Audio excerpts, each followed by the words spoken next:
Michael Kaskey-Blomain is live at the Barclays Center tonight for the NBA Draft from 97.3 ESPN.com. He's there covering it for us, and he joins us now with a last look at the draft. And, Michael, any unforeseen change of heart by the 76ers? I don't think so, Mike. It's looking, all signs are looking like Fultz is the guy. He's here wearing some really nice shoes that are made out of basketball leather. He looks ready to be selected by the Sixers. I like that. Some really nice shoes, PT. That's a great shoe you have on there. Good shoe and a good dude. Yeah, that's why you got to go. Hey, give us some thoughts on, they got 4 second-round picks. There's been some whispers that they're going to try to get back into the first round. Any scenarios in your mind or anything that you're hearing that can make that happen? Yeah, I think that's going to get done. It depends on, it's going to depends on the combination of what picks they're going to have to move, and if, they're going to have to include maybe like another player a young player on a contract, maybe, an Okafor or a Stauskas. But, I've been hearing they're pretty motivated to get that done, to, get back into the first round somewhere. I think there's a couple teams later in the first round, maybe the Spurs, the Blazers, a couple other teams that would probably be interested in, trying to clear space, not necessarily add more picks. So I think that there will be some suitors for that to potentially happen. I'd be pretty surprised if that didn't go down at this point. Okay, Jahlil Okafor. I know we talked about this the other day, but as things have happened, they got picks. They want to move back in. Can they use Jahlil Okafor to push another team to get back into the first round? Yeah, Mike, I think that's the most likely scenario at this point. I think he could be a guy that would be used as kind of the deal breaker to push it over the top, in addition to, maybe that 36th pick and another one of the picks in the 50s. Like we were saying the other day, there's still some interest in Ja, 2 years left on a rookie deal. I think that there's be some teams that would take a go at him in exchange for, dropping back in the draft. Michael Kaskey-Blomain is at the draft. I know there's rumors all over the place, maybe not involving the Sixers, but how about maybe even involving the Sixers? How about Porzingis? Is there a lot of buzz about his future up there in New York? Yeah, absolutely, Mike. That's definitely the topic number one here at the draft so far, especially considering it's taking place obviously here in Brooklyn.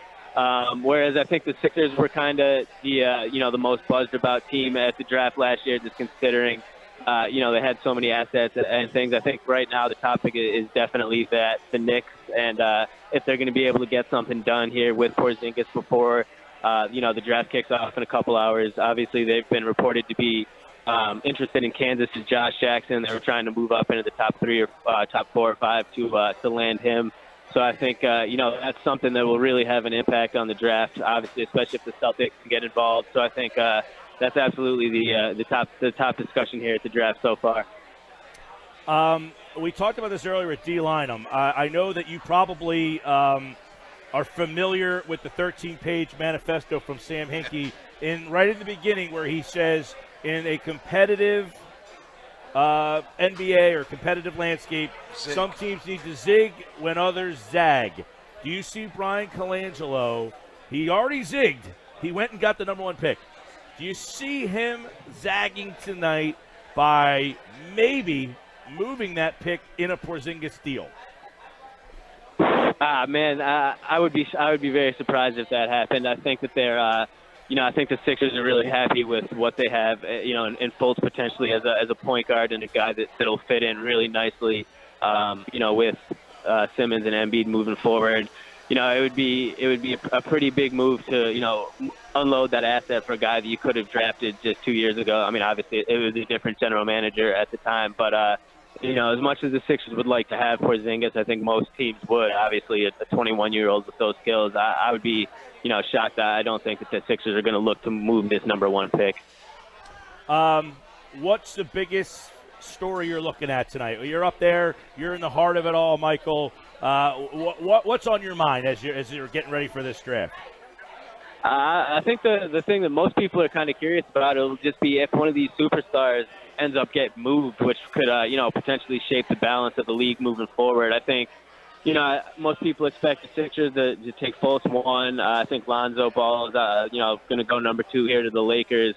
Then with the Celtics at 3, and after that is when it starts to get, pretty interesting. And I think, there's been names and a lot of reports tossed around: Paul George, Jimmy Butler, obviously Porzingis, who we just talked about. LaMarcus Aldridge was rumored. The Spurs were shopping him. There's a lot of big names potentially available. And, that happens every draft. But I'll be curious to see if this is the year that, a big-time deal with an established star actually gets made tonight. What's your thoughts on the there was a report that the Knicks asked for the 3 pick, the Brooklyn pick next year, Jaylen Brown and Jay Crowder for Porzingis. Yeah, I mean, it's definitely a steep price. If I was the Celtics, I would definitely consider it. I'm not in love with either, Jay Crowder or Jaylen Brown. I think in Porzingis, you got a guy that you could definitely, build around, put in there, and then put some pieces around. I think it's something you would have to consider. But, I think that they're not willing to give up quite that much for, a guy in Porzingis at this point. All right, Michael Kaskey-Blomain at The Real Mike KB on Twitter. Follow him tonight live at the NBA Draft. And if something crazy happens, he'll have it. And, of course, the Sixers picking number 1. And that will be in about 2 hours and 15 minutes from now. Michael, take care, pal. Thanks, Mike. You too.